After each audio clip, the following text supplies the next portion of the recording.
Halo pemirsa, apa kabar Anda hari ini? Senang sekali saya Raden Madlias dapat kembali menemani Anda dalam sebuah program talkshow yang inspiratif. Ini dia Bincang Sehati.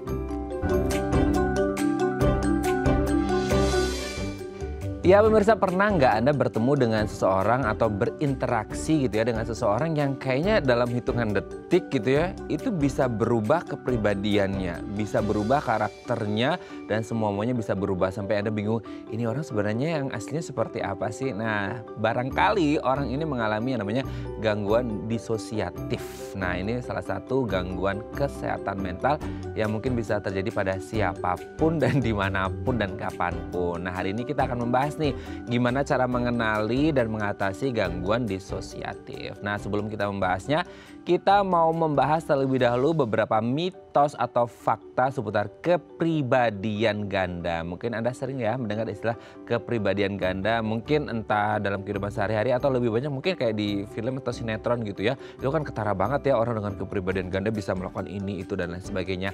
Nah, kita akan membahas terlebih dahulu beberapa mitos faktanya seputar kepribadian ganda. Yang pertama, kerasukan makhluk halus bisa menyebabkan kepribadian ganda.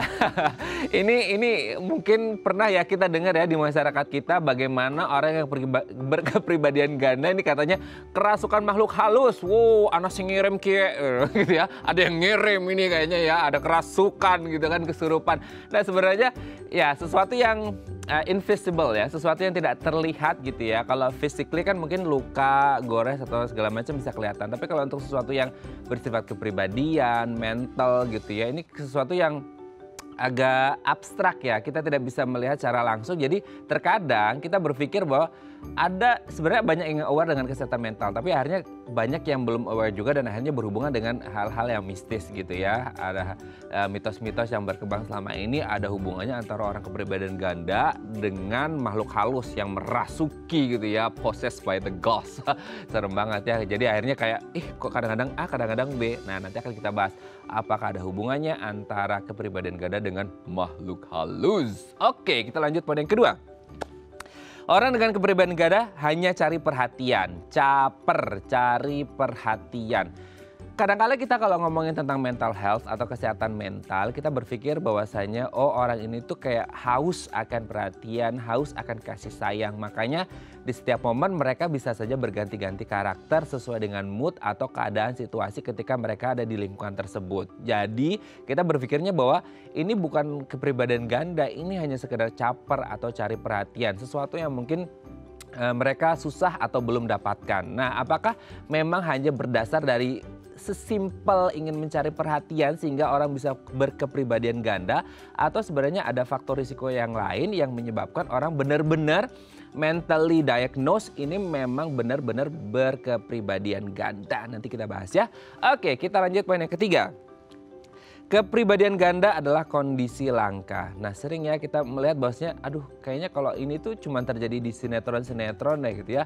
Di film-film kita sering ya melihat bagaimana sebuah film yang menggambarkan seseorang dengan kepribadian ganda itu jelas terlihat di sana. Tapi kita berpikir kayaknya kok aku nggak pernah menemukan dalam kehidupan sehari-hari ya. Nah, apakah sebenarnya kepribadian ganda ini menjadi satu hal yang sangat langka terjadi di masyarakat kita, atau sebenarnya mereka itu eksis? Tapi karena ya ngomongin tentang kepribadian mental health ini kan sesuatu yang tidak terlihat, tapi ternyata prevalensinya lumayan banyak. Apalagi kalau kita berbicara sesuatu yang tidak terlihat di dalam diri, itu kan susah ya untuk measurementnya atau pengukurannya untuk mengukur bahwa orang ini mengalami kepribadian ganda atau tidak. Oke, kita lanjut ke yang selanjutnya.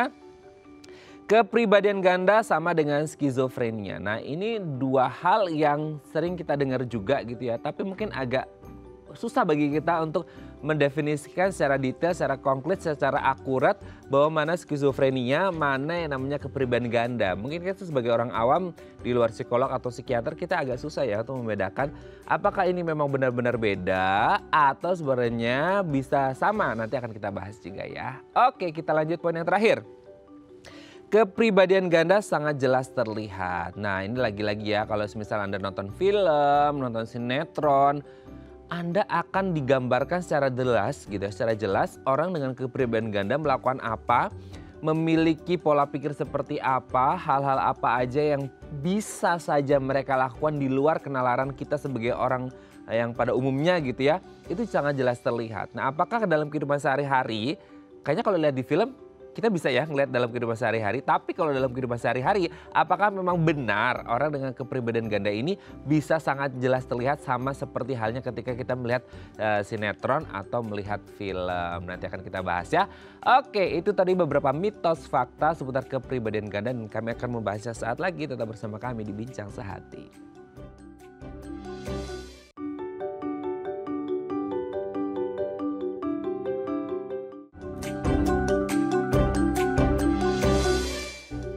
Baik, Anda masih bersama kami di Bincang Sehati. Tadi di segmen sebelumnya kita udah membahas ya pemirsa ya beberapa mitos fakta seputar kepribadian ganda. Nah, untuk membahasnya ini telah tersambung bersama kami di sambungan Zoom dengan Dr. William Suryaatmaja SPKJ, dokter spesialis kedokteran jiwa dari Rumah Sakit IMC Pulau Mas. Halo Dr. William, selamat pagi, apa kabar?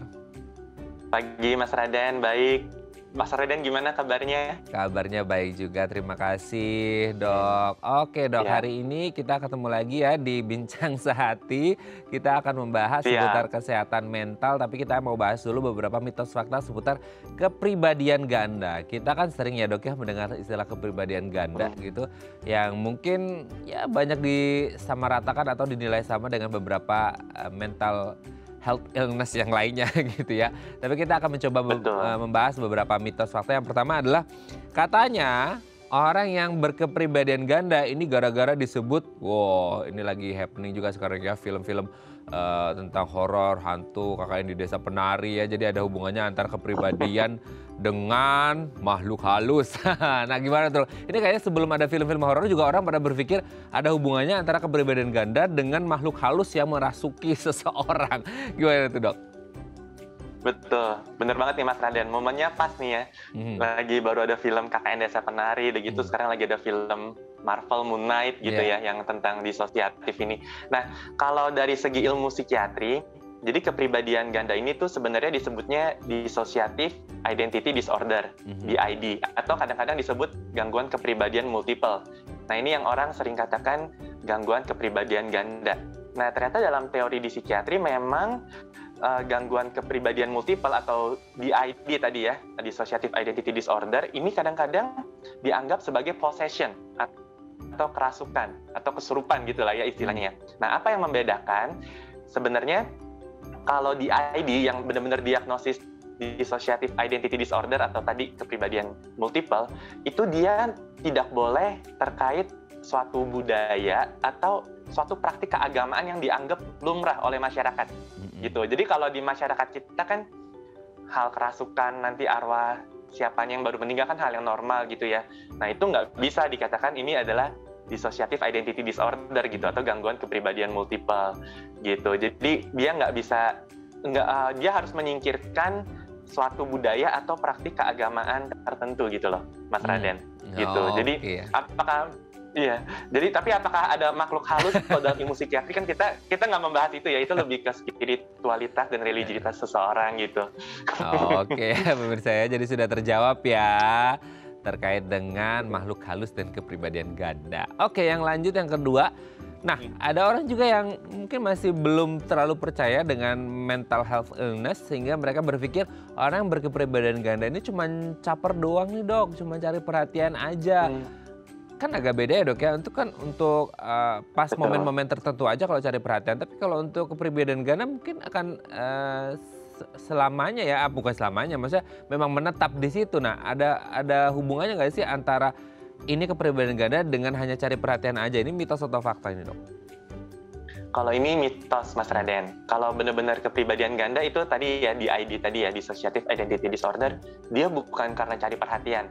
Tapi nanti dalam menegakkan diagnosis DID atau gangguan kepribadian multiple atau gangguan kepribadian multiple, itu kita harus menyingkirkan yang namanya malingering. Nah, malingering itu yang istilahnya pura-pura gitu loh. Itu yang biasa disebut cari perhatian. Tapi kalau dia benar-benar nanti terdiagnosa DID gitu, kayak di film Moon Knight misalkan, itu dia bukan untuk cari perhatian, bahkan si pasiennya ini pun dia menderita dengan kondisinya, dengan keadaannya, gitu. Dia nggak happy, dia nggak merasa ini keren banget gitu. Soalnya kadang-kadang gini Mas Raden, sekarang tuh masalah kesehatan mental memang lebih udah awareness-nya meningkat. Tapi justru sisi yang mungkin lebih negatifnya adalah banyak orang jadi keren gitu loh. Jadi merasa keren kalau punya, gue ada kepribadian ganda nih gitu kan. Padahal itu kan sebenarnya nggak keren juga gitu, dan itu bukan suatu kondisi yang untuk cari perhatian atau kondisi yang umum terjadi itu enggak gitu loh. Oke ya, bukan gitu, untuk sesuatu yang dipamerkan dan dibanggakan ya dok ya. Betul. Oke, tapi harus diselesaikan dengan solusi-solusi terbaiknya. Oke, kita lanjut yang ketiga dok. Kepribadian ganda adalah kondisi yang langka. Ini sebenarnya langka atau karena sesuatu yang tidak terlihat oleh mata secara langsung, jadi ya invisible dok, maksudnya tidak terlihat sehingga kita berpikirnya prevalensinya sedikit. Gimana tuh dok? Oke, jadi kepribadian ganda atau DID tadi itu kan sebenarnya satu bagian dari yang namanya gangguan disosiatif nih Mas Raden. Nah, dissociative identity disorder ini adalah bagian dari gangguan disosiatif yang paling jarang. Jadi dia spektrum yang paling berat. Dan kalau dibilang langka, mungkin ada benarnya dalam arti ini jarang sebenarnya. Jadi ini nggak umum terjadi di masyarakat. Tapi apakah ada? Benar-benar ada gitu. Tapi apakah jarang? Iya jarang. Prevalensinya itu sekitar 0,5% sampai 1,5% kalau menurut jurnal-jurnal gitu ya Mas Raden ya. Jadi berapa tuh? Antara 1 dari 1.000 orang gitu ya. Cukup jarang sih sebenarnya. Oke, tapi dengan jumlah 0,5% 1 dari 1.000 orang itu sebenarnya ini karena orang yang memang sudah masuk ranah sudah diperiksa, didiagnosis sama dokter yang secara willingly gitu ya, secara sukarela datang ke dokter sehingga akhirnya teridentifikasi. Atau secara menyeluruh dok, kan kadang-kadang orang berpikir hal-hal begini kan aib ya dok ya, sehingga mereka akhirnya tidak mau memeriksakan gitu. Benar, itu yang sudah memeriksakan dan terdata gitu ya dalam penelitian. Tapi mungkin aja sebenarnya banyak, cuma karena mereka malu, masih takut stigma, masih takut prasangka gitu ya. Jadi mereka nggak terdeteksi gitu Mas Raden. Tapi sebenarnya ada. Ada ya, gitu. Ada di sekitar kita. Oke dok, kita lanjut. Yang selanjutnya adalah, nah ini orang sering berpikir ini sama nih kepribadian ganda dengan skizofrenia. Nah ini beda, sama atau gimana sih dok? Oke, kalau ini berbeda Mas Raden. Skizofrenia itu dalam suatu kelompok atau istilahnya kelompok diagnosis yang berbeda dari DID tadi, dari kepribadian multiple ya.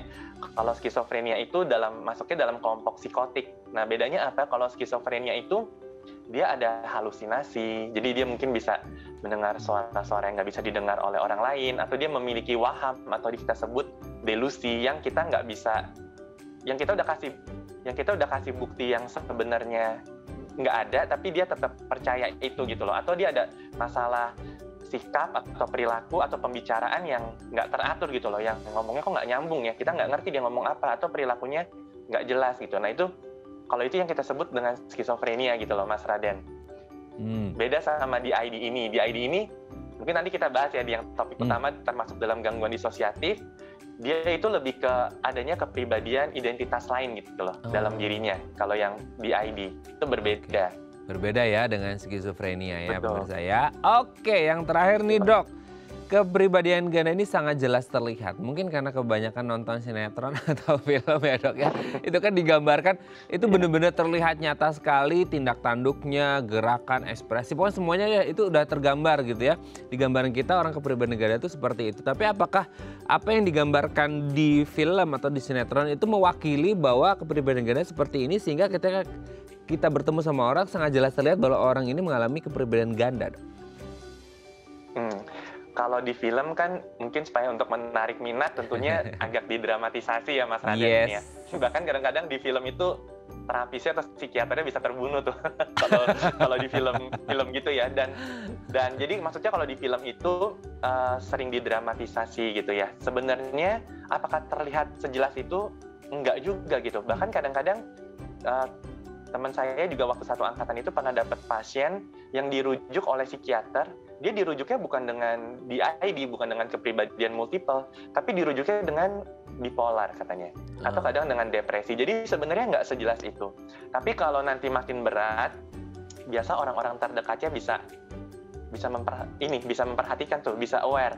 Kok dia beda ya, pada satu tertentu dia nggak seperti dirinya kayak anak-anak, pada satu tertentu dia berbeda gitu.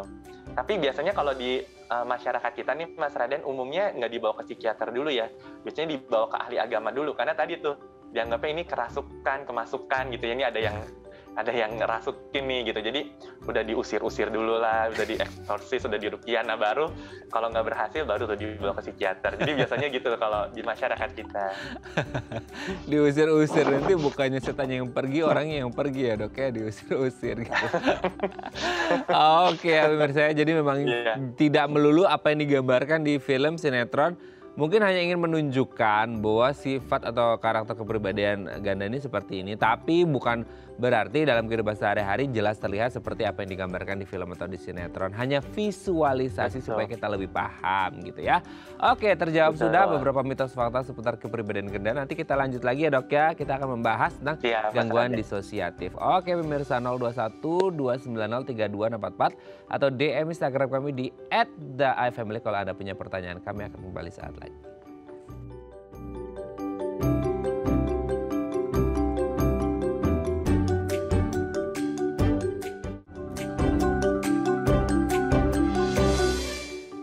Baik, Anda masih bersama kami di Bincang Sehati. Kita masih membahas seputar kesehatan mental. Salah satunya adalah gangguan disosiatif.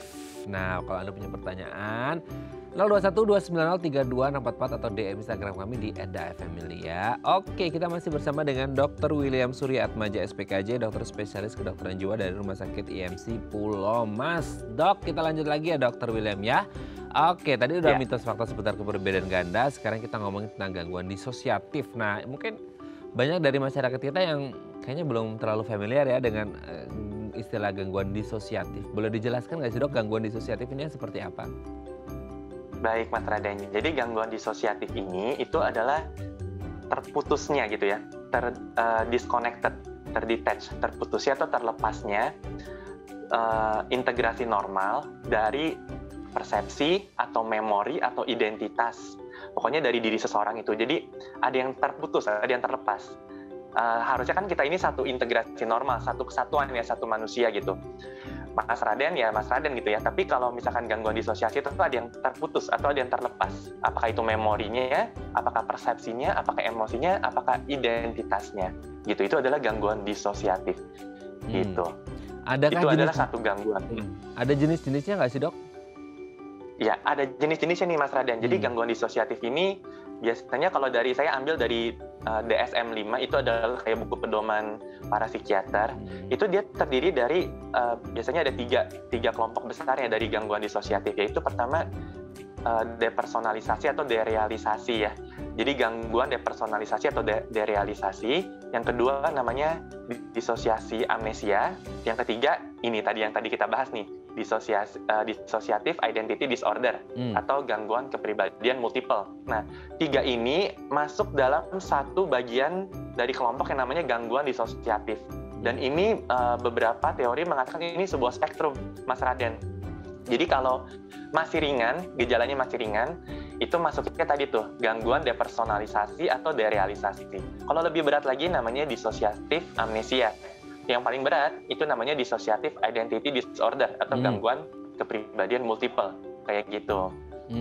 Oke, dari jenisnya ada beberapa. Nah, kalau dari gejalanya Dok, kan kita kadang-kadang agak susah ya, maksudnya terutama masyarakat awam gitu untuk mengetahui gejala dari gangguan disosiatif ini yang seperti apa. Kan kadang-kadang kita berpikir penyakit mental ini 11-12 nih gejalanya hampir-hampir sama gitu ya.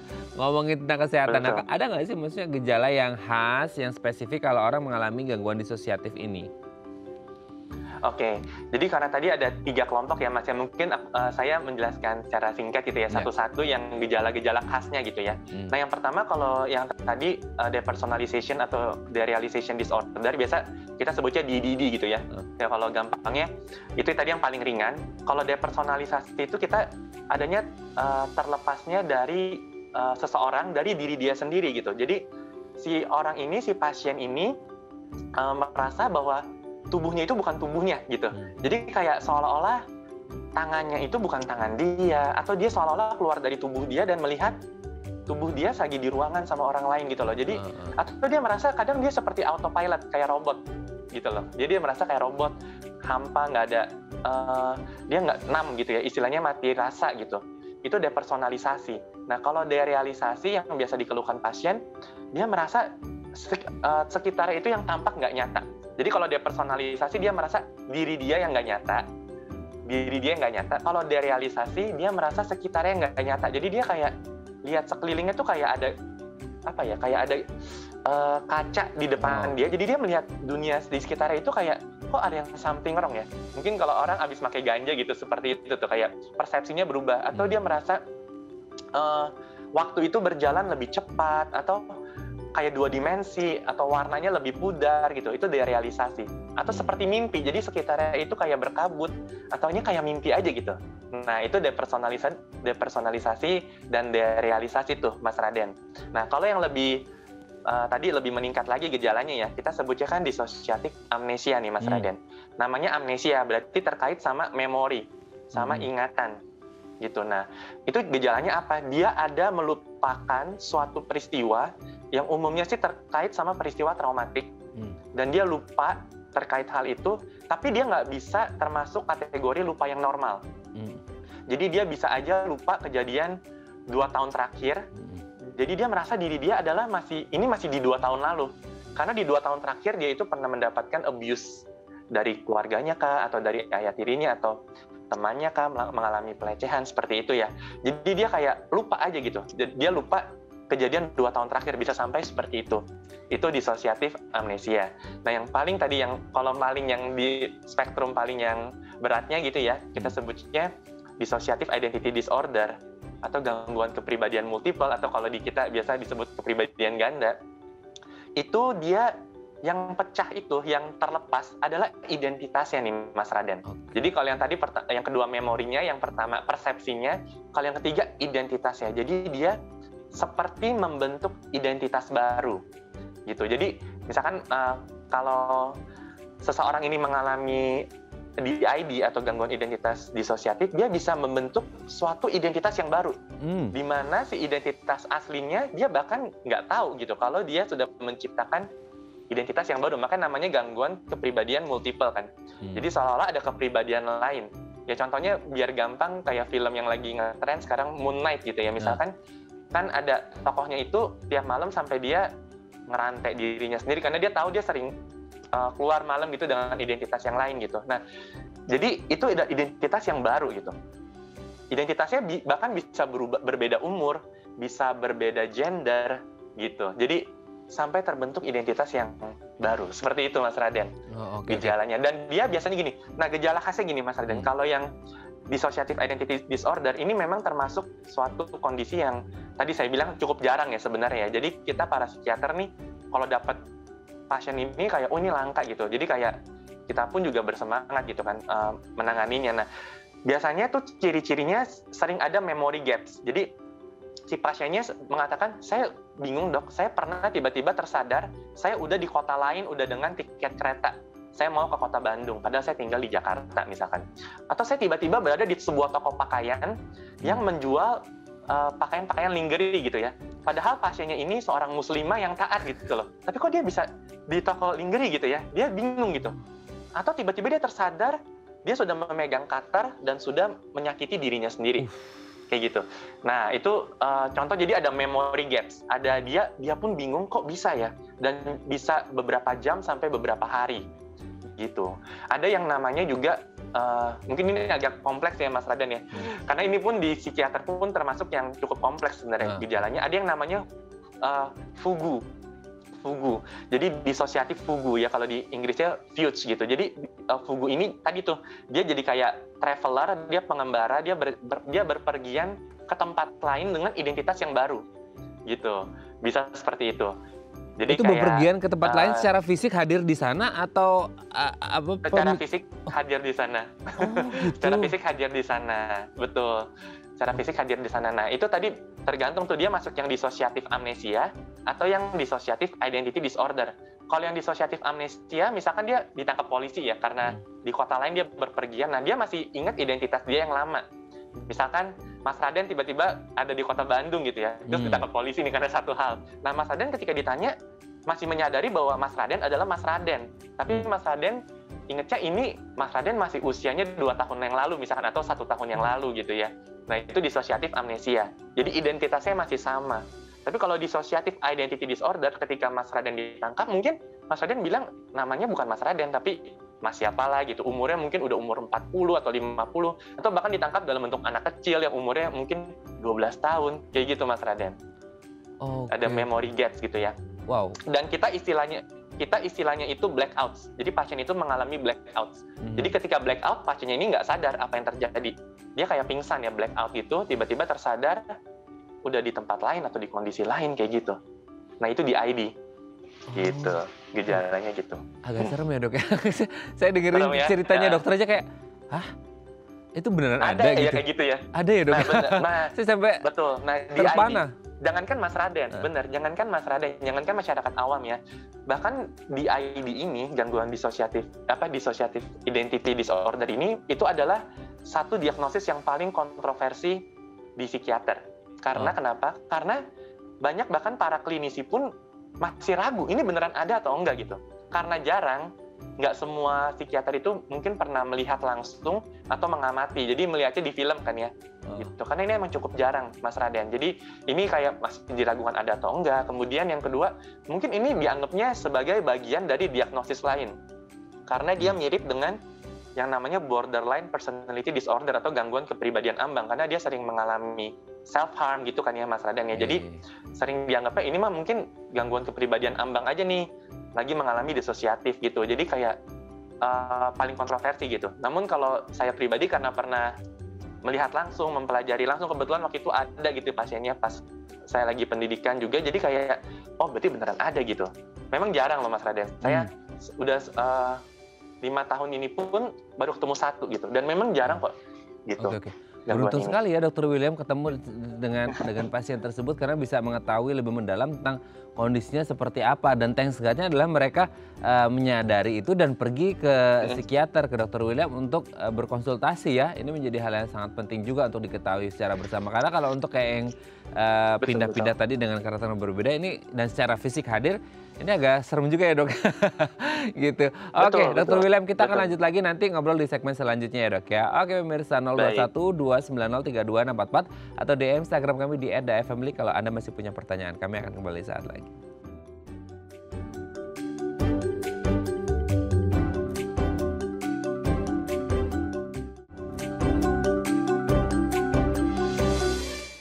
Baik, Anda masih bersama kami di Bincang Sehati. Kita masih membahas tentang gangguan disosiatif. Kalau Anda punya pertanyaan seputar tema kita hari ini, Anda bisa menghubungi kami di nomor 021 290 32 644 atau di Instagram kami di @dafamily. Kita masih bersama dengan Dr. William. Dok, kita lanjut lagi.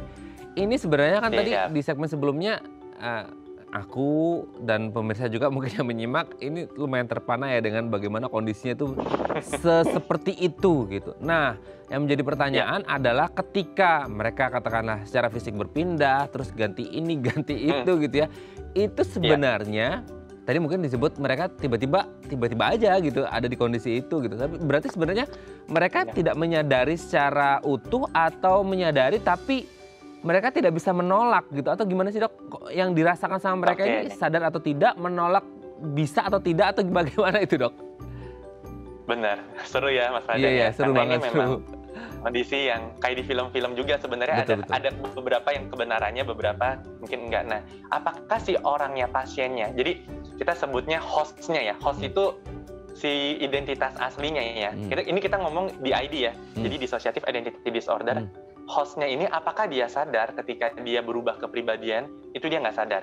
Tadi yang saya katakan, hostnya ini mengalami blackout. Dan istilahnya kepribadian lain yang mengambil alih, itu istilahnya kalau di kita itu alters. Maka ada istilah alter ego gitu ya. Nah, disebutnya alters. Si alter ini yang mengontrol, mengambil alih. Dan ketika si alter ini mengambil alih, si hostnya ini nggak tahu.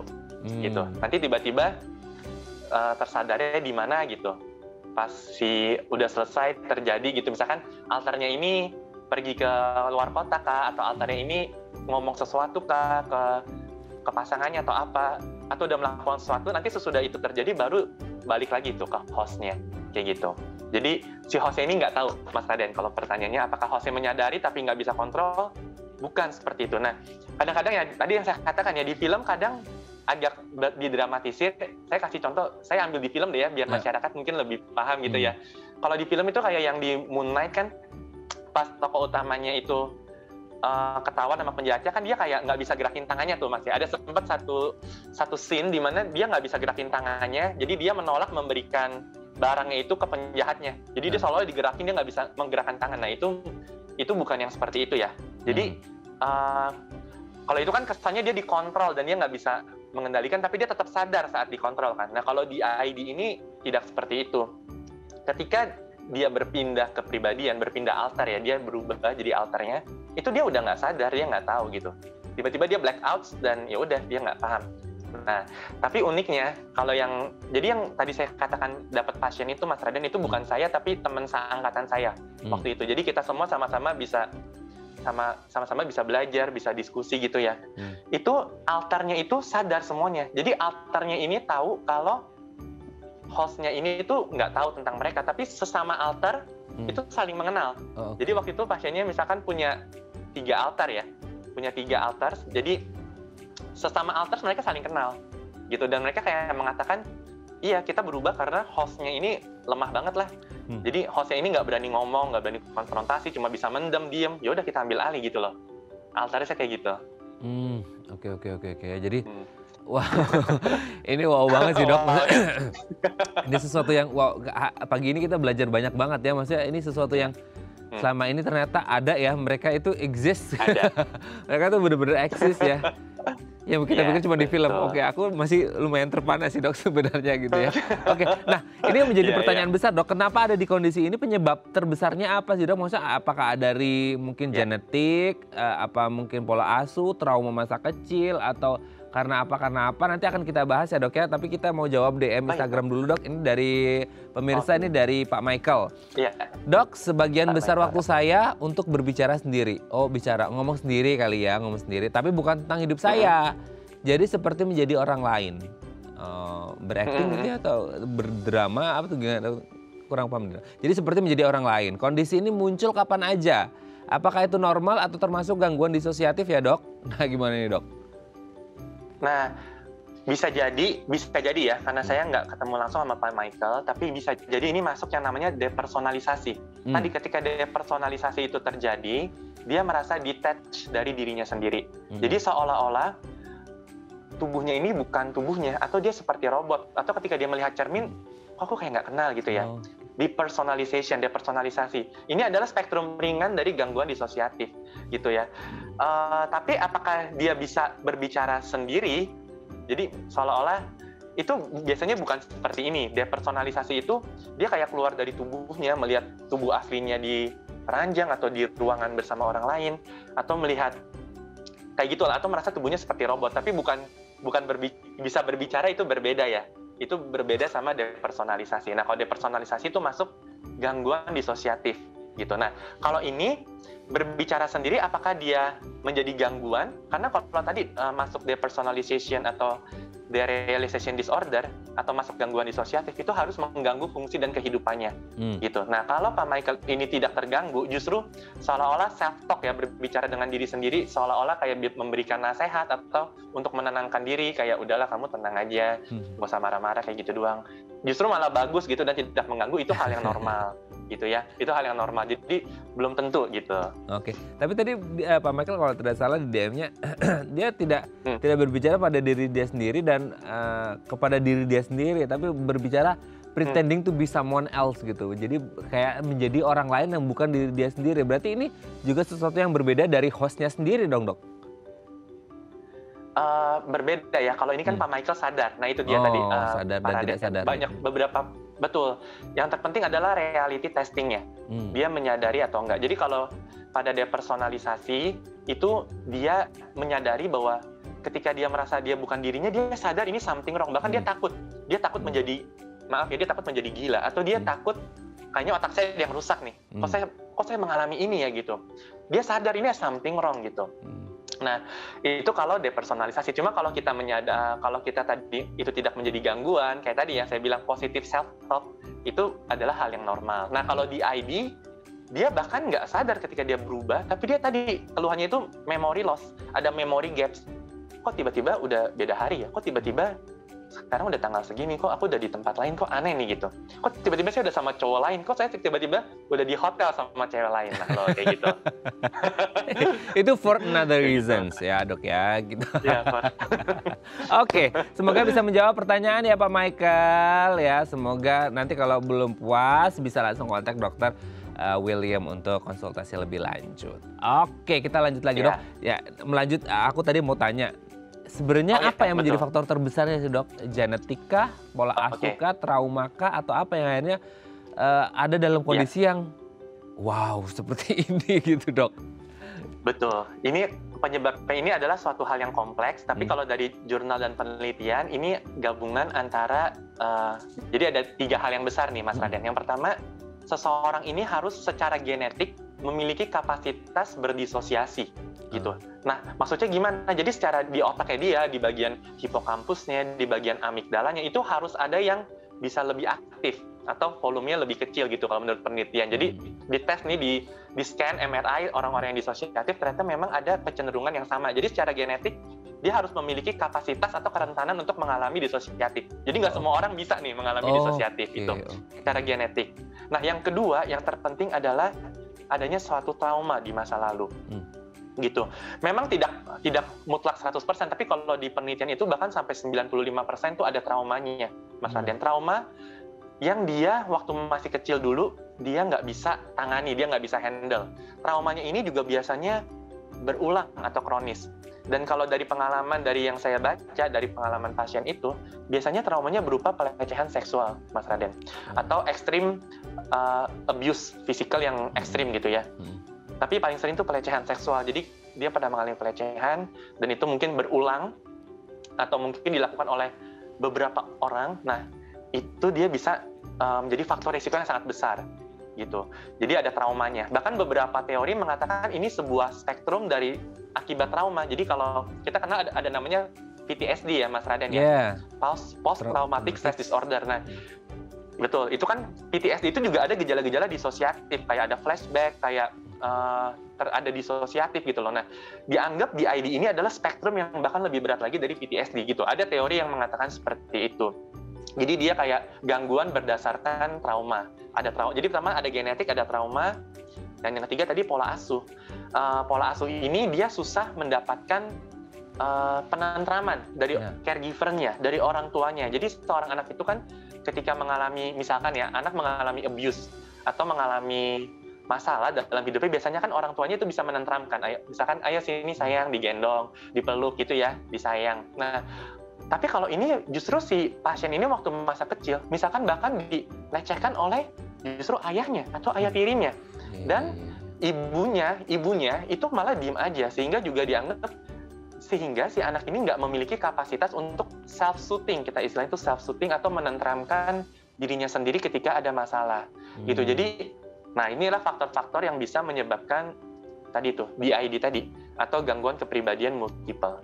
Genetik, ada trauma, dan dia nggak bisa punya kapasitas atau kemampuan untuk menenteramkan dirinya sendiri. Karena setiap orang, Mas Raden, saya ketika ada masalah bisa menenangkan diri, bisa tenang, nggak terlalu emosi. Karena kita belajar dari caregiver kita, dari orang tua kita. Gimana cara kita tenang lihat mereka, menghandle emosi, cara mereka nenangin kita, itu penting banget buat nantinya kita bisa menenangkan diri kita sendiri, Mas Raden. Nah, ketika seorang itu nggak ada kapasitas itu, bisa terjadi seperti ini gitu. Kalau dari pola asuh ada hubungannya juga nggak sih dok dengan kalau tadi kan abuse, kalau dari broken home family juga bisa berpengaruh dok? Iya, broken home yang sehingga jadi neglect gitu ya. Biasanya tuh dua kata kuncinya abuse atau neglect. Gitu. Yang sering pada DID ini tuh abuse, terutama tadi sexual abuse atau pelecehan seksual, dan extreme physical abuse, jadi kayak digebukin, atau neglect, kebalikannya. Orang tua, misalkan dia broken home misalkan ya, Mas Raden. Jadi si ibunya single mom ya. Baik sih, tapi si ibunya ini harus bekerja sepanjang hari dan nggak punya waktu buat si anak gitu. Jadi ada istilah neglect. Jadi anaknya ini nggak keurus. Anaknya kejedot, nggak diurus. Anaknya demam, nggak keurus. Anaknya waktu kecil misalkan pampersnya kotor, nggak diganti, dan mungkin anaknya dititipkan di tempat lain. Dan ketika dititipkan mungkin terjadi tadi tuh abuse tadi, Mas Raden. Sedangkan si caregiver ibunya asli itu nggak ada di tempat. Jadi istilahnya neglect gitu ya, karena tidak terlalu sibuk atau mengabaikan gitu. Gitu Mas Raden. Oke, jadi kalau memang genetik ya tadi sudah sudah bawaan ya dok, itu sudah agak susah gitu. Nah, beberapa hal yang lain lagi itu masih bisa lah mungkin di otak-atik untuk dibenerin supaya meminimalkan risiko.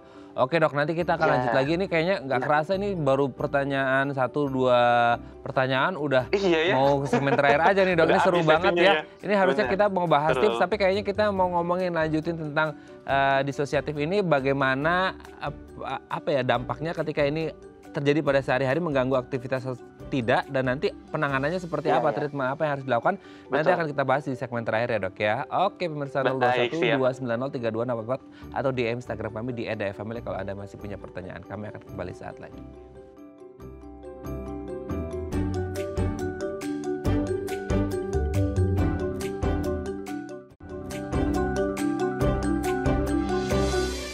Karena masih bersama kami di Bincang Sehati, kita masih bersama dengan Dr. William. Benar pemirsa ya, tadi selama break itu kita diskusi sama Dr. William karena topik ini tuh sangat luar biasa, sangat menarik ya, sangat membuka pengetahuan kita, mata kita tentang bagaimana mental health issue ini menjadi hal yang sangat, ya mental health issue matters, ya penting banget loh itu gitu ya. Oke dok, kita lanjut lagi. Di titik mana orang ini harus dibawa ke psikolog atau psikiater dalam kehidupan sehari-hari yang bisa saja mengganggu aktivitas mereka dok? Betul, jadi biasanya Mas Raden, mereka ini datang bukan dengan DID-nya, bukan dengan kepribadian multiple yang berubah-berubah gitu. Karena biasa justru si pasiennya ini merasa malu atau bingung juga gitu ya. Tapi biasa mereka ke psikiater dengan depresi atau self-harm. Dan ini memang angkanya tinggi sekali. Itu dikatakan self-harm atau perilaku menyakiti diri ya, seperti cutting atau apa, itu terjadi pada 75% pada pasien-pasien dengan DID. Jadi biasanya mereka ke psikiater dengan kondisi yang seperti tadi, depresi atau self-harm gitu. Dan tadi mungkin melanjutkan sedikit ya Mas Raden, kenapa sih trauma itu bisa berpengaruh gitu?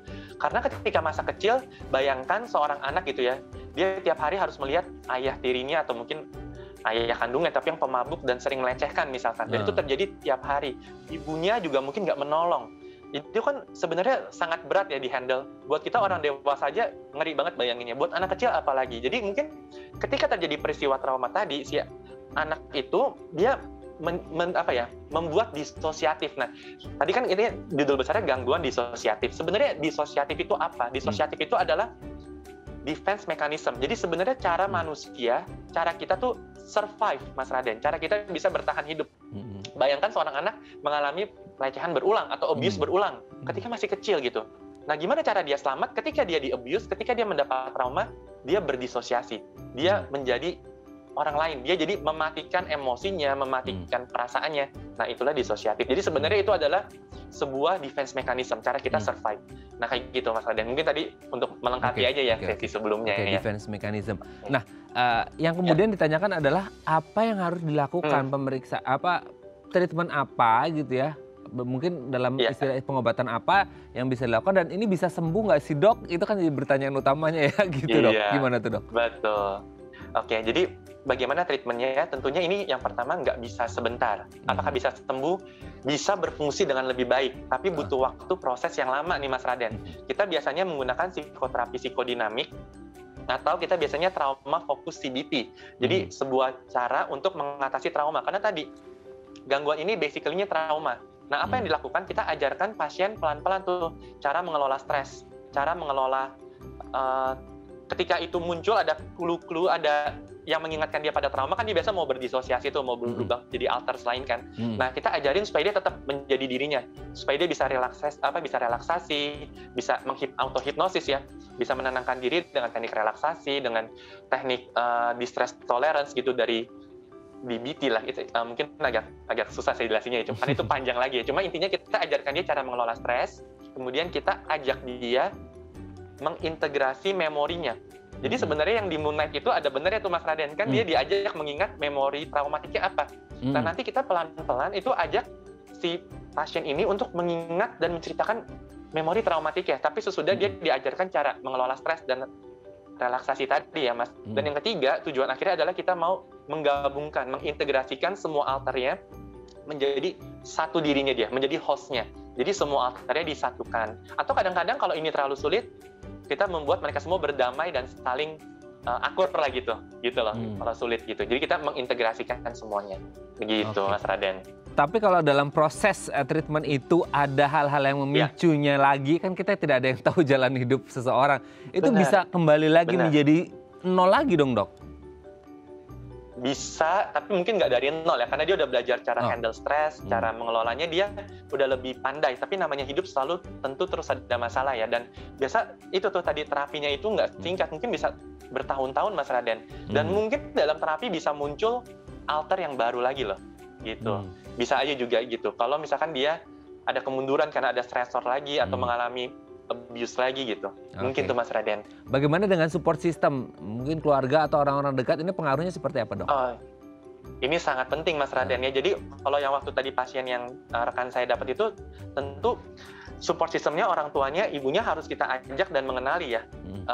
Bahwa ini memang satu gangguan mental gitu. Jadi harus bisa memahami, mengerti, dan bisa berinteraksi dengan lebih sabar, dengan lebih baik gitu loh. Tidak mengejudge ataupun tidak selalu mengkait-kaitkan dengan, tadi kan biasa kalau di Indonesia terkait agama, kemasukan roh jahat gitulah ya.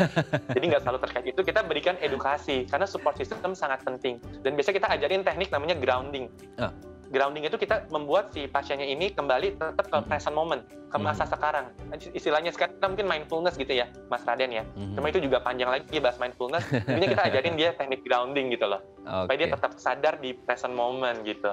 Oke, thank you banget nih. Terima kasih banget Dr. William. Pagi hari ini tuh kita punya banyak sekali ya pengetahuan baru, terbuka mata kita bahwa there exist di sekitar kita, dan kita harus menyadari mereka ada dan mereka perlu kita. Kita sebagai support system harus mensupport mereka ke arah yang lebih baik. Itu harapan kita bersama ya. Sekali lagi terima kasih Dr. William sudah berbagi ilmu. Sama-sama, semoga ini menjadi bermanfaat untuk kita semuanya. Selamat kembali beraktivitas, Dok. Salam untuk keluarga di rumah dan teman-teman di Rumah Sakit IMC Pulomas. Selamat pagi, Dok.